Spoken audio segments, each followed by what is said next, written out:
Welcome to फॉर्मूलेटर। मैं engineer विकास कुमार आप सभी को फॉर्मूलेटर का ऑनलाइन पोर्टल में स्वागत करता हूं।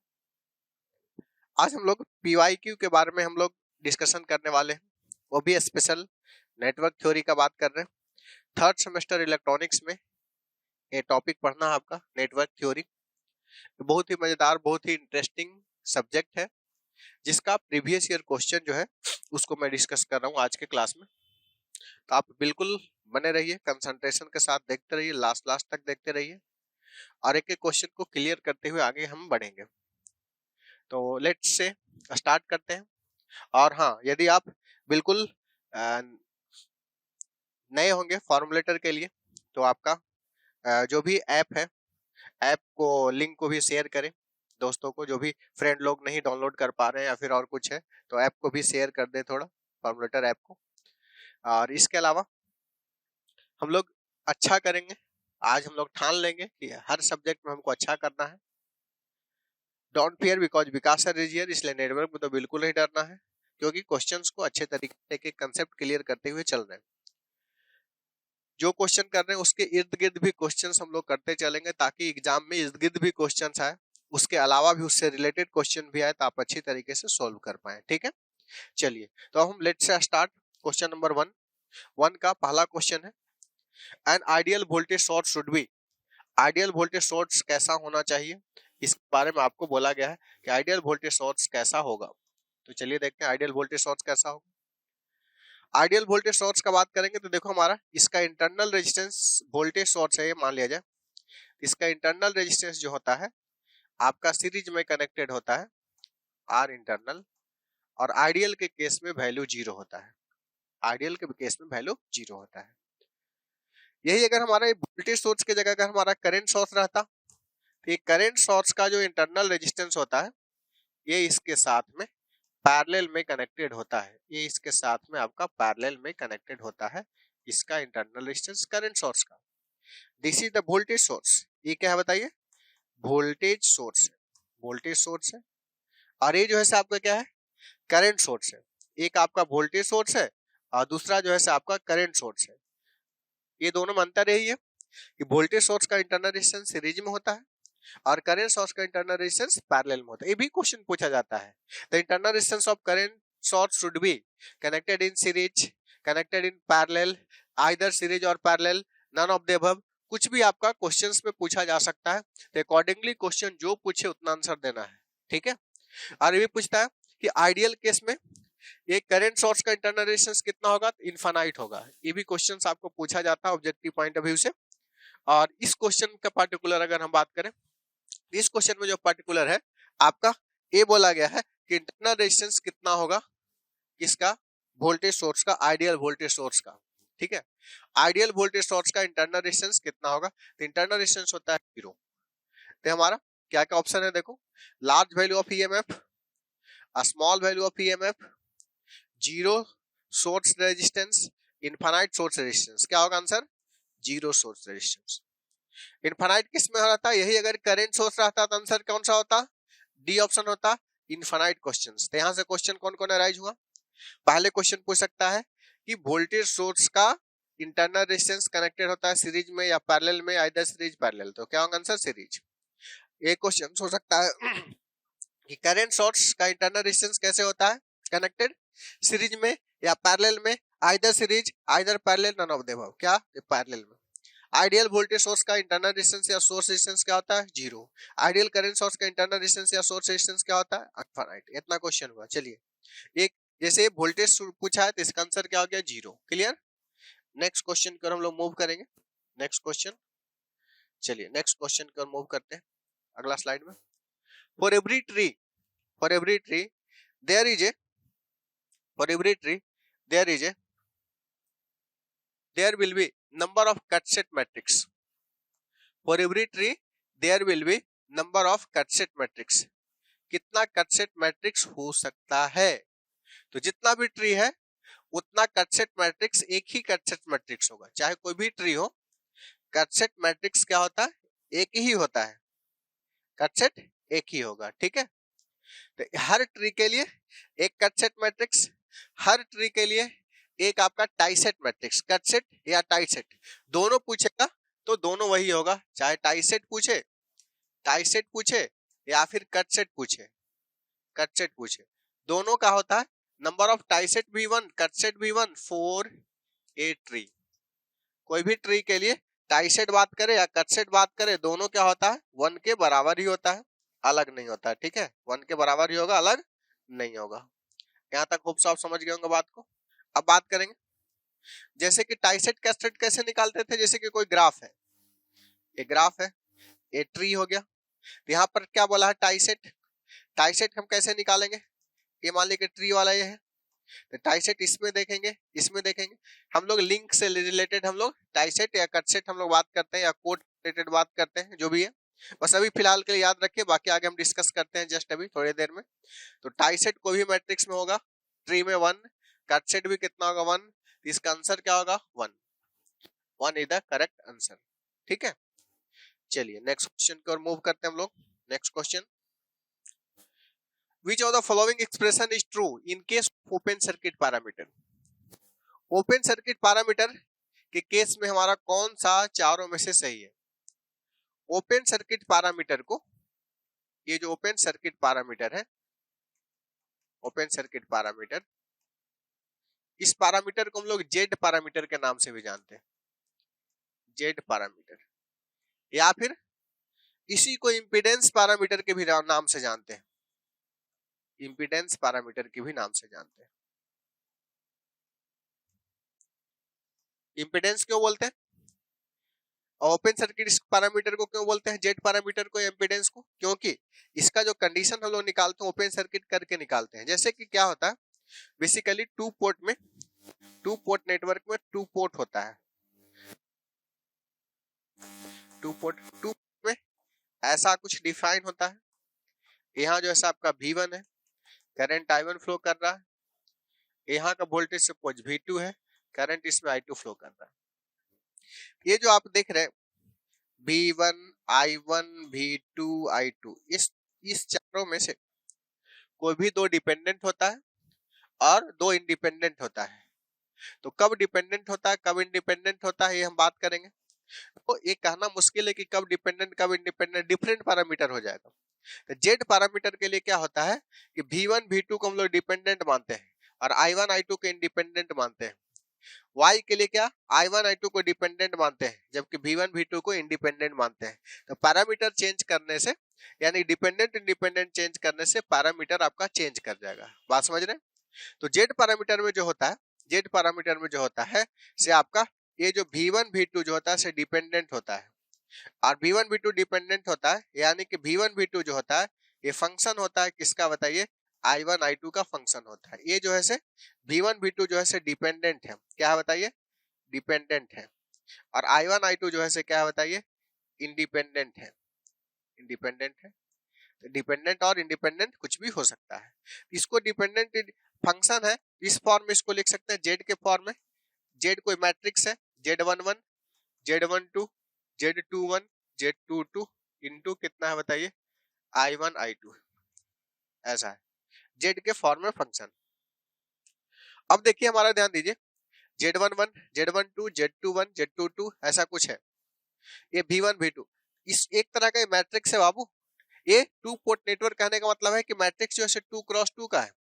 2x2 मतलब ये Z11 क्यों लिख रहे हैं, ये फर्स्ट रो फर्स्ट कॉलम में इसलिए Z11 लिख रहे हैं, ये फर्स्ट रो सेकंड कॉलम में इसलिए Z12 लिख रहे हैं, ये आपका सेकंड रो फर्स्ट कॉलम में इसलिए Z21 लिख रहे हैं, ये जो है आपका सेकंड रो सेकंड कॉलम में इसलिए इसको Z22 लिख रहे हैं। ठीक है, और ये जो भी 2 पोर्ट नेटवर्क होगा, चाहे जेड पैरामीटर हो, चाहे वाई पैरामीटर हो, चाहे ABCD पैरामीटर हो, या हाइब्रिड हो, इनवर्स जी हो, कोई भी हो, हर हाल में 2x2 मैट्रिक्स होगा। 3 पोर्ट नेटवर्क 3x3 मैट्रिक्स होगा, n port network n×n matrix होगा। यानी जो भी हम लोग पोर्ट का बात करेंगे, जितना भी ये पोर्ट बात करेंगे, तो मेनली रूप से आपको 2 पोर्ट नेटवर्क पढ़ना है।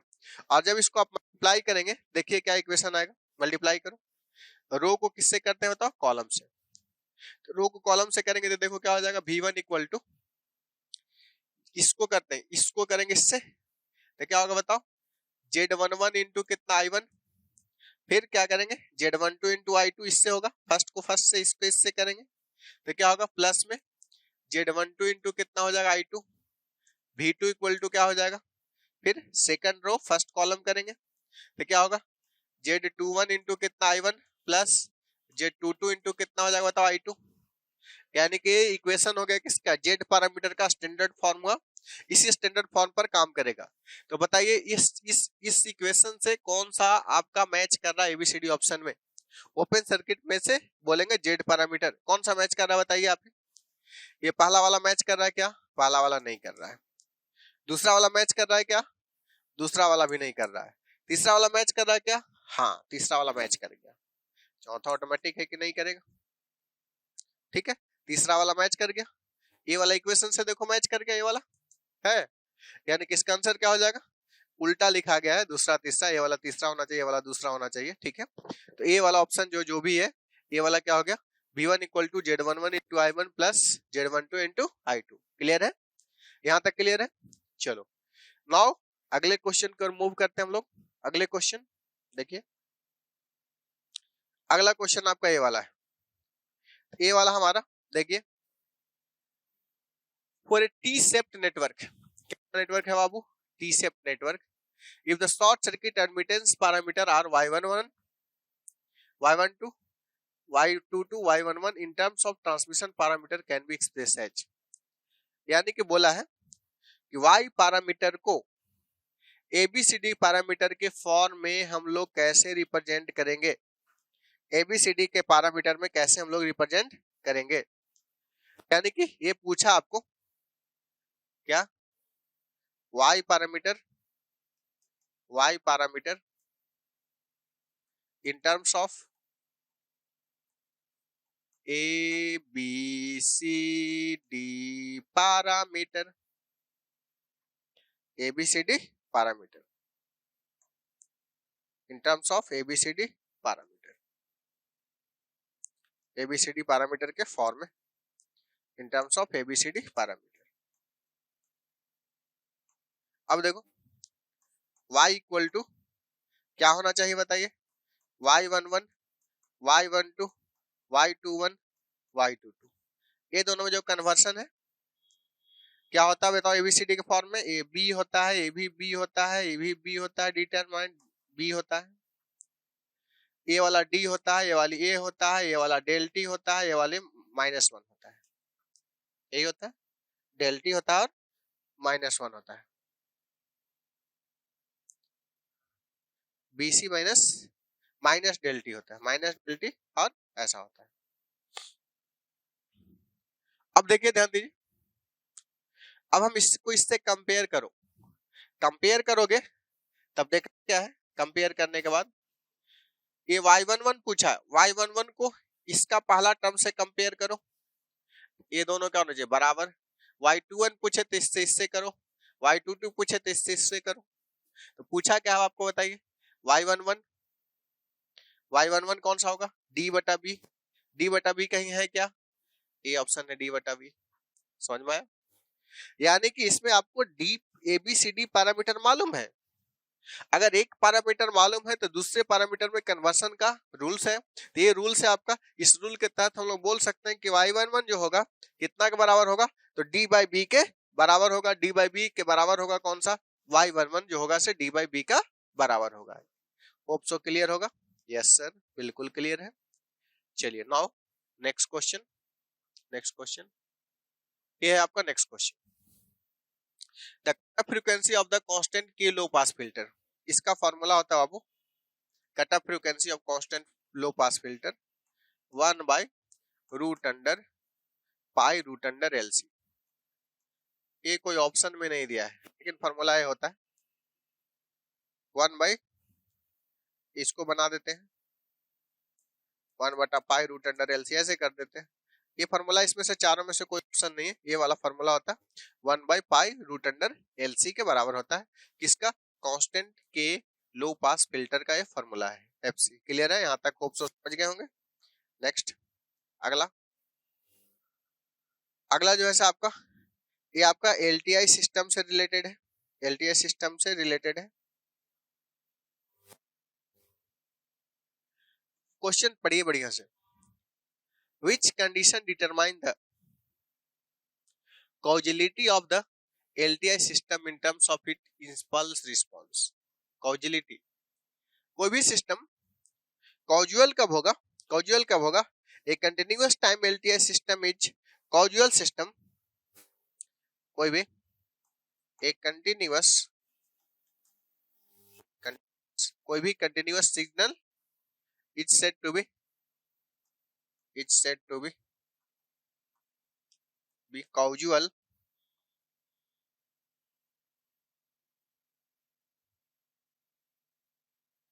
causal if its impulse response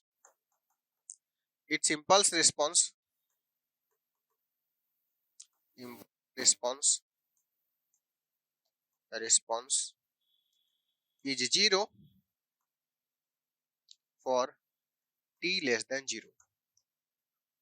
less than 0 मतलब क्या हुआ, नेगेटिव टाइम, यानी कि कौन सा से मैच कर रहा है बताइए, यूनिटी तो मैच है नहीं, इनफाइनाइट भी नहीं, नेगेटिव भी नहीं, जीरो, जीरो मैच कर रहा है, किस लिए भाई, तो नेगेटिव वैल्यू ऑफ टाइम पर।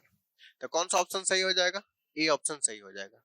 यानी कि कोई भी जो है कंटिन्यूअस कॉजुअल कब बोलेंगे एलटीआई सिस्टम को, हमारा जब हमारा उसका इंपल्स रिस्पॉन्स होगा 0 फॉर टी लेस देन 0 के लिए, यानी नेगेटिव वैल्यू ऑफ टाइम के लिए। अगर ऐसा होगा तब उसको हम लोग बोलेंगे कि सिस्टम जो है से क्या है बताइए, कॉजुअल है, अदरवाइज कॉजुअल नहीं है। ठीक है, चलिए नेक्स्ट अगला, a graph with n vertices and n-1 edge that is not a tree is,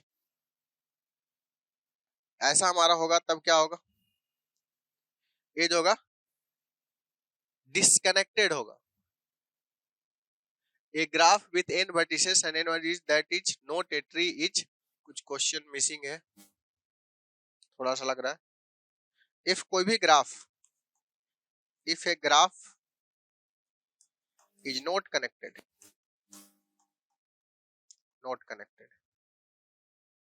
then it is not a tree। जब कोई ग्राफ कनेक्टेड नहीं होता है तब उसमें ट्री पॉसिबल नहीं है। यानी नॉट ए ट्री कब होगा, जब कनेक्टेड नहीं होगा। कनेक्टेड नहीं होगा मतलब क्या, डिस्कनेक्टेड होगा। तो देखिए इन वर्टिसेस n माइनस एज है, n-1 एज है आपका, एज है, that is not a tree. कब वो ट्री नहीं होगा, जब क्या होगा, डिस्कनेक्टेड होगा। डिस्कनेक्टेड मतलब क्या होगा, नॉट कनेक्टेड, यानी कि जब डिस्कनेक्टेड होगा तब वो ट्री नहीं होगा, अदरवाइज क्या होगा, ट्री होगा।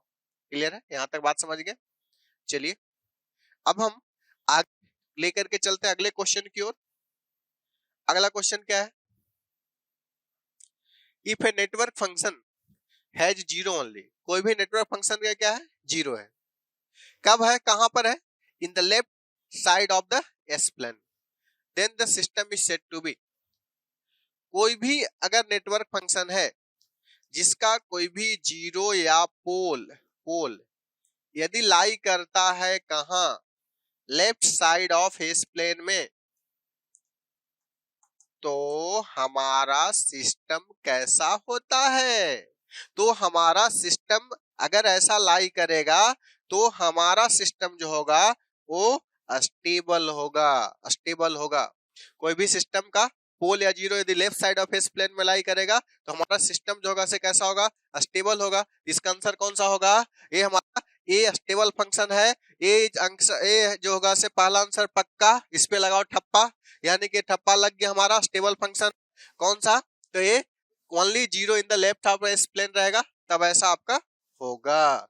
क्लियर है, now go to the next question. आपका अब डिफाइन करना है, ट्री क्या है, ट्विग क्या है, लिंक क्या है, ग्राफ का। चलिए अब हम एक एग्जांपल लेते हैं, उससे आपको बहुत बढ़िया से समझ में आएगा कि ट्री क्या है, ट्विग क्या है, लिंक क्या है, ग्राफ क्या है। समझिए पहले हम एक ग्राफ को बनाते हैं। ग्राफ क्या है बताइए, ग्राफ एक तरह का बोल सकते हैं कि लाइन सेगमेंट है जो कि डिफरेंट जो इलेक्ट्रिकल क्वांटिटी है, डिफरेंट इलेक्ट्रिकल पैरामीटर है, जैसे कि आपका resistor, inductor, capacitor etcetera, voltage source, current source, ये सब जो भी है उसको हम सिंपल लाइन से रिप्रेजेंट करेंगे। जब हम सिंपल लाइन से रिप्रेजेंट करेंगे तो उसको हम लोग क्या बोलेंगे, ग्राफ। मान लो कि कोई ग्राफ है, मान लेते हैं अपना मन से, ये देखो ग्राफ है, ये देखो ग्राफ है, ऐसा कुछ ग्राफ है।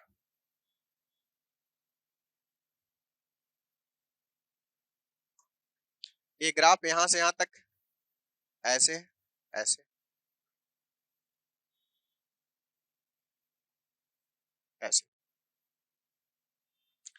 ये जो हो गया आपका ग्राफ है। नोड है कुछ 1 2 3 4 ऐसा है।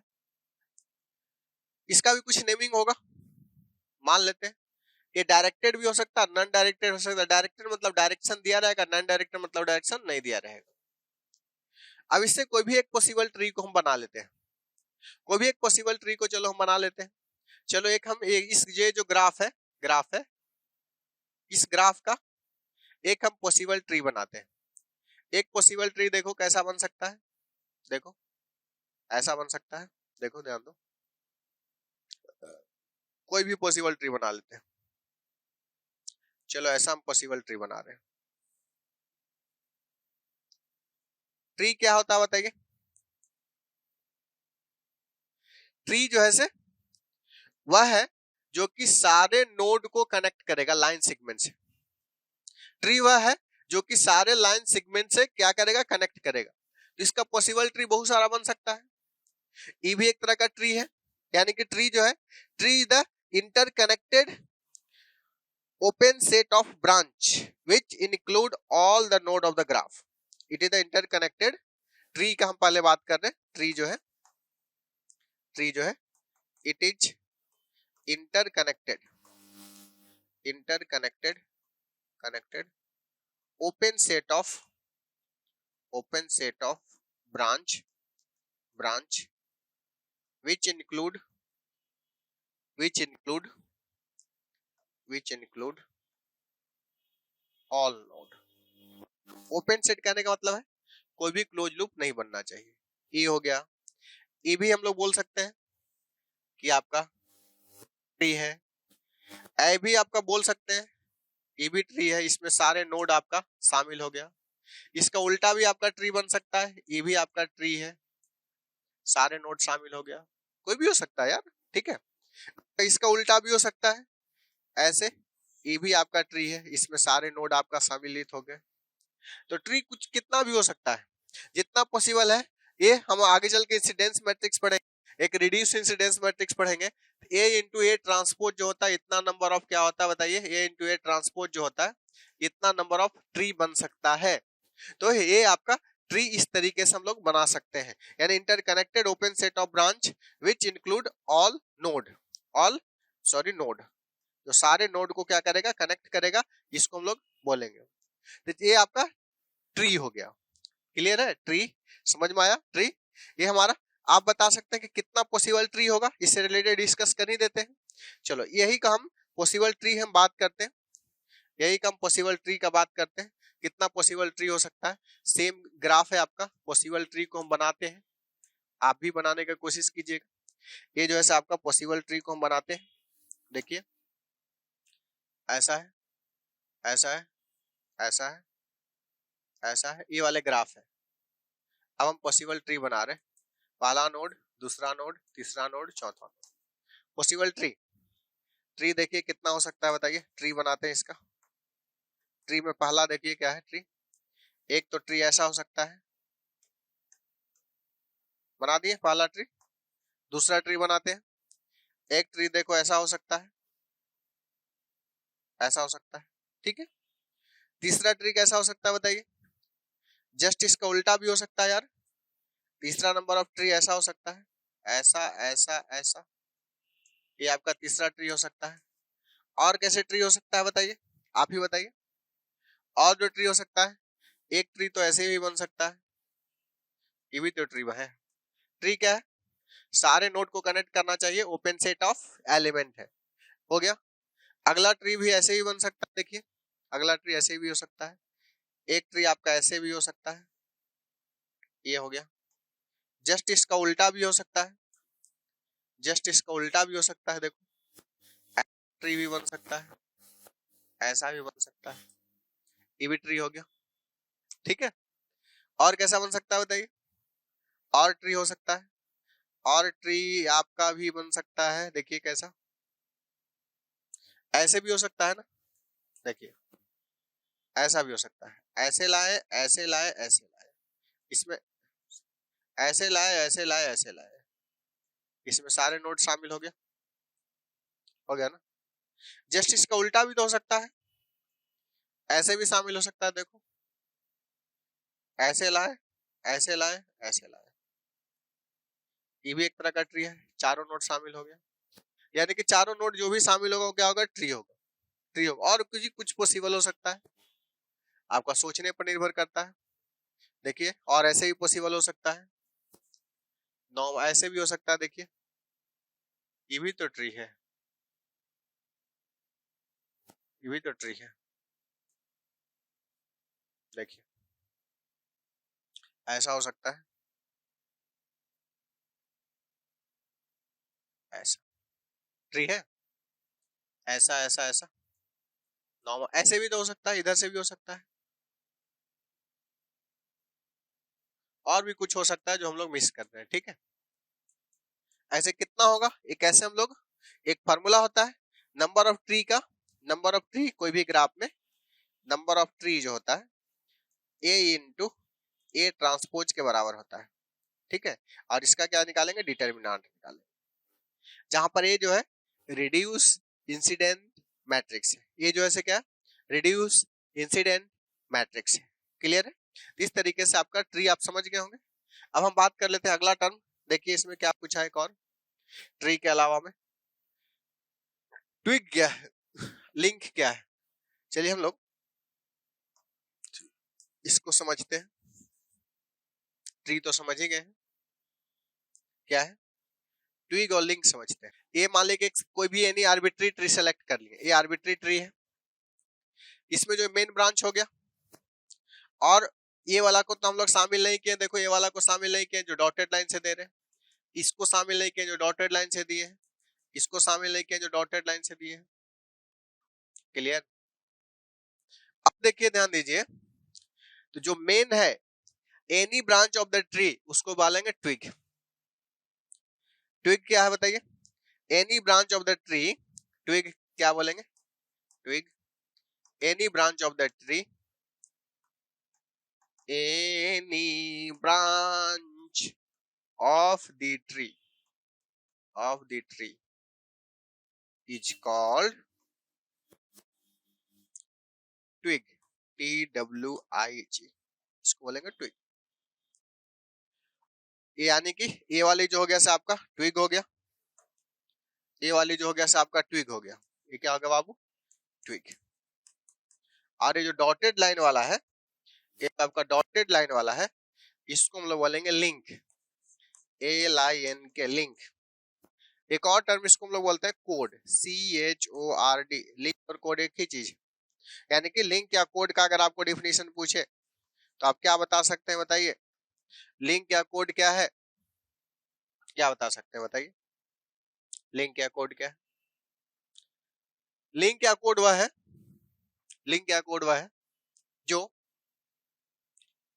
वैसा ग्राफ का वह ब्रांच जो ट्री में शामिल नहीं है, जो कि पार्टिकुलर इस पार्टिकुलर शामिल है, दूसरा ट्री बनाएंगे, जैसे ये वाला ट्री है, ये वाला ट्री में देखिए ये वाला ब्रांच शामिल है, ये वाला शामिल है, ये वाला बटे नहीं शामिल, तो ये वाला के लिए, इस ग्राफ के लिए क्या, ये ट्री के लिए क्या हो गया, ये वाला हो गया आपका मेन हो गया, मेन हो गया मतलब ट्विग हो गया, ये भी ट्विग हो गया, ये भी ट्विग हो गया, इसके लिए ये वाला क्या हो गया पोर्शन बताइए, लिंक हो गया, ये वाला लिंक हो गया, ये वाला लिंक हो गया। यानी लिंक का डिफिनेशन का बात करेंगे या कोड का डिफिनेशन का बात करेंगे तो क्या होगा डिफिनेशन, आप ही बताइए।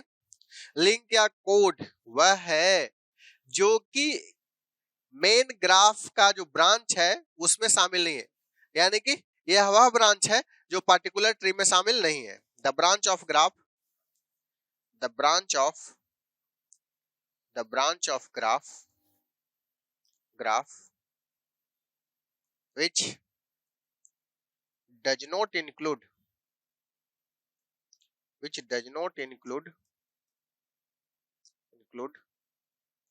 in a particular tree, यानी कि जो पार्टिकुलर ट्री में शामिल नहीं है वैसे ब्रांच को हम लोग बोलेंगे लिंक या कोड। और कभी कभी लिंक का वैल्यू भी पूछा जाता है। लिंक और नोड इस सब में क्या है, जैसे यहाँ नोड की संख्या कितना होता है, 1 2 3 4 हुआ। लिंक और नोड में एक रिलेशन है हमारा, लिंक और नोड में एक रिलेशन क्या है देखिए, ध्यान दीजिए। लिंक या नोड में एक रिलेशन है, देखिए क्या रिलेशन है।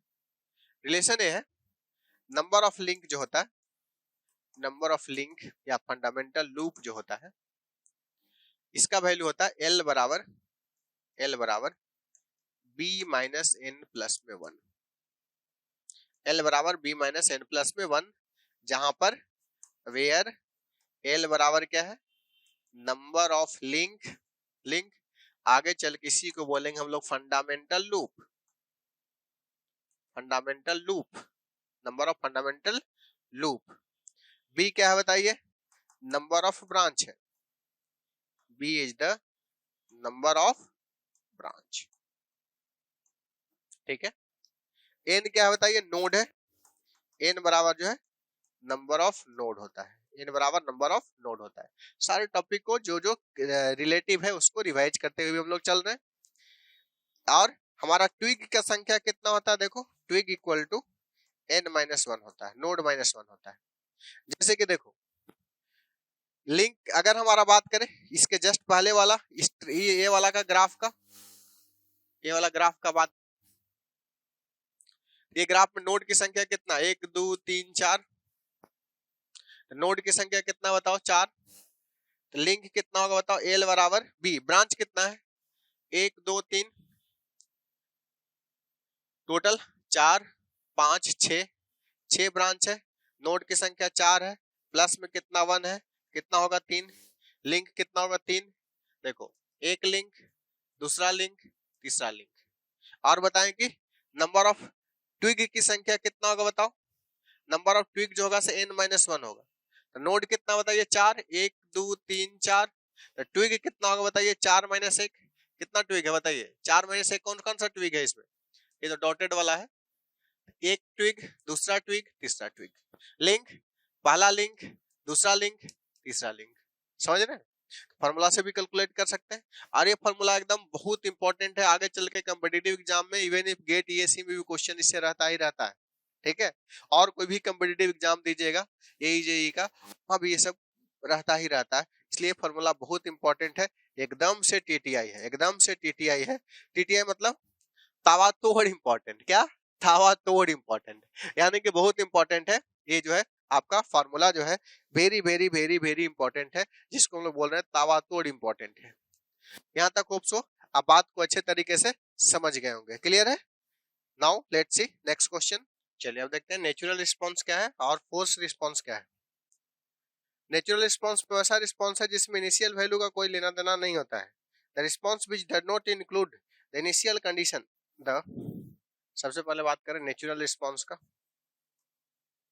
नेचुरल रिस्पॉन्स वैसा response, the response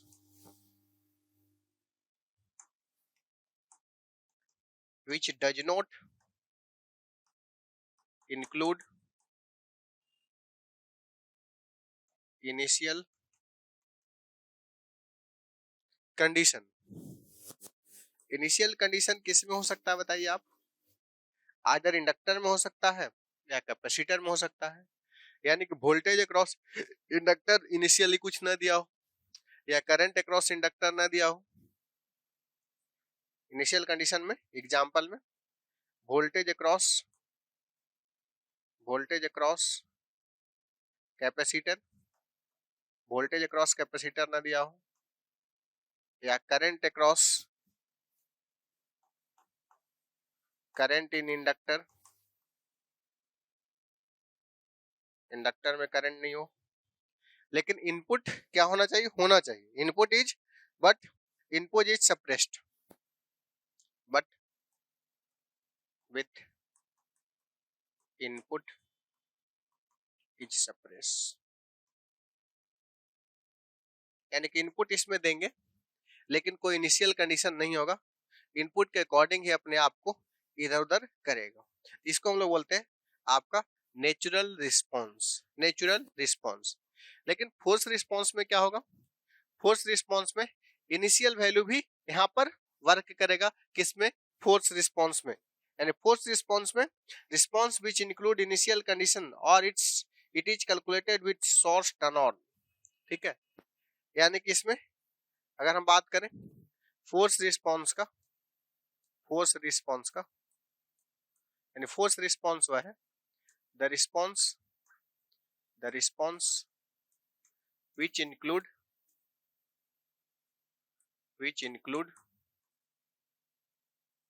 initial condition, which include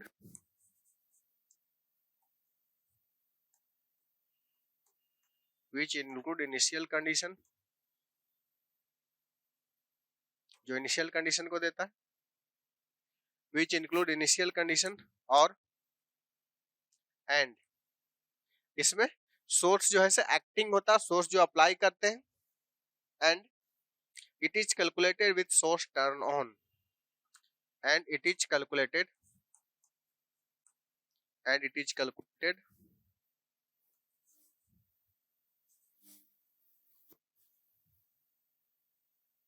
with source turn on, source turn on.